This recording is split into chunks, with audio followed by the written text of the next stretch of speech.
ర్యాపిడో ఎంతమందికి తెలుసు? Bike, car ఏవైనా మనం ఎక్కడికైనా వెళ్ళాలంటే బుక్ చేసుకోవచ్చు. ఆటో ఇవన్నీ అవైలబుల్ ఉంటాయి. సో దీంట్లో బై మిస్టేక్ మీ అక్కో, చెల్లెలో, ఫ్రెండ్స్ ఎవరైనా సరే ఇలా బుక్ చేసుకొని వెళ్తూ ఉంటే అక్కడ ఏం రాసుంటారా నాయన ర్యాపిడో వాడు అని చెప్పేసి. So please don't judge. ఎలా ఉంది అంటే ఈ కాలంలో బైక్ బుక్ చేసుకొని వెళ్తుంటే వాళ్ళు ఎలా తయారయ్యారంటే, ఎవరితో వెళ్తుంది, అయ్యో ఇంతమందితో వెళ్తుంది, రోజుకొకరితో బైక్లో వెళ్తుంది, వెళ్ళేటప్పుడు ఒకటి తీసుకొని వెళ్తుంది, వచ్చేటప్పుడు ఒకటి తీసుకొని వెళ్తుంది అని అంటున్నారు.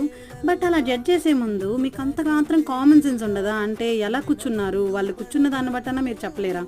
దూరంగా కూర్చుంటాం, అసలు కూడా పట్టుకోం, మనిషిని టచ్ కూడా అవ్వరు. ఆ మాత్రం కామన్ సెన్స్ ఉండదా?